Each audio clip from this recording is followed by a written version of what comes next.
Hi, welcome to Unit 2 and the Introduction to Information Research lesson on the research process and selecting a topic and how to narrow down in a topic. So in this lesson, we'll learn about the real-world applications of information, understanding the research process, and then we are going to select topics and learn about formulating thesis statements. Okay, so this graphic represents the research process and the steps that you have to go through whenever you're doing the research process. So it begins with thinking, also known as brainstorming. Then we move into exploratory research. Then you develop your topic. That's when you go and you locate information. That's when you go to the library and you find all your research, and then finally you synthesize your information, and that's the part that we always think of when we think about the research project, which is actually writing your paper. And so we're going to go into each of these steps a little bit more in depth. Okay, so when you're brainstorming, you really want to think of your topic in general terms at first. So kind of broaden it, think about how your topic relates to the wider world, the wider discipline that it fits in, and write down 2 or 3 ideas that you like instead of just going with the first thing you think of. Sometimes, the first thing we think of is always the best thing, but you never want to always just go with your first instinct when you might find something better comes along later on. And then I've given you a link to a really great resource for brainstorming techniques, and I'm going to put that link below the video so you can actually get to it, or you can go through the PowerPoint that I've given you and link to it there. But that is from the University of North Carolina, and I think that it's from their Writing Center, and they have some really great brainstorming techniques, so all you different kinds of learners can have different brainstorming sessions that fit your personality and learning style best. Okay, so here's some questions you want to ask yourself when you're brainstorming. What does your professor require you to do? Of course, that should always be your first question. If you're not going to be able to get a grade for something because it's not what your professor wants you to do, then it might be not in your best interest to follow your preferred topic. What could a possible thesis be that you could use? If you have to form a thesis, and your topic is one in which you're not really able to draw a thesis out of it, you may need to rethink your topic. And what are some search terms that might apply to your topic? And that's definitely something that we'll go through more later. So then what kinds of resources might have the information that you're looking for? And as we go through the class and you learn more about the resources that are available to you, this will become much more easy. So this is the research triangle, and this kind of shows how you should move through the research process, beginning at the bottom with all the background information. That's where you go to reference books to get very general ideas of things, so with your encyclopedias and dictionaries.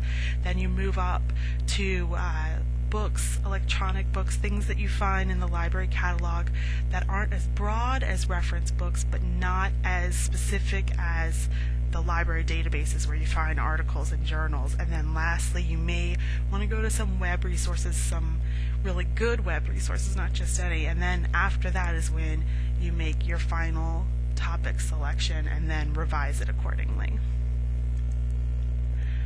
Okay, so one really good way to try to do your exploratory research is to create a concept map. And it's kind of hard to explain exactly what a concept map is.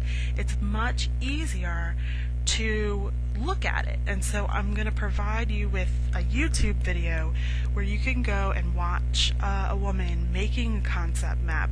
And so you can link to this below this video, or go through the PowerPoint of this lecture that I've given to you. And you'll see that it's a very interesting way to think of ideas and narrowing ideas and broadening ideas. So step 2 is exploratory research. This is when you get an overview of your topic.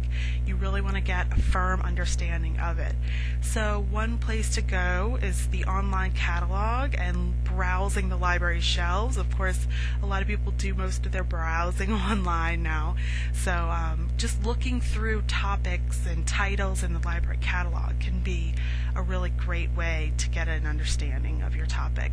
Also general reference works like encyclopedias, or just discussion with a knowledgeable person, discussion with your professor or someone you work with who knows about the topic and can help you begin your research.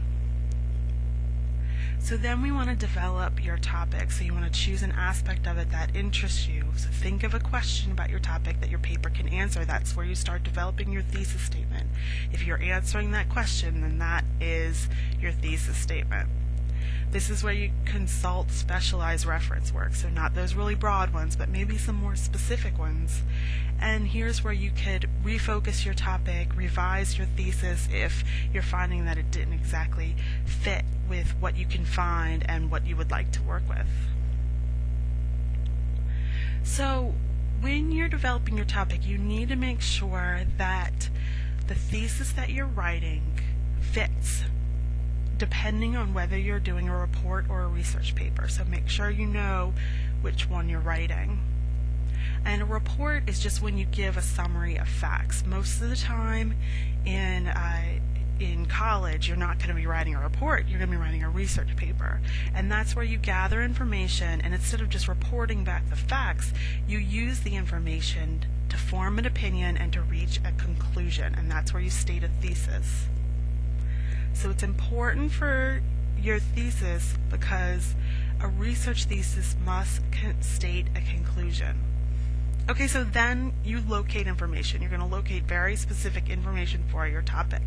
So where do you go to find this information? Well, the library catalog is where you go to find books or other library-owned items, including ebooks. So if you're at a distance, you can access those ebooks online. You don't have to actually be in the library.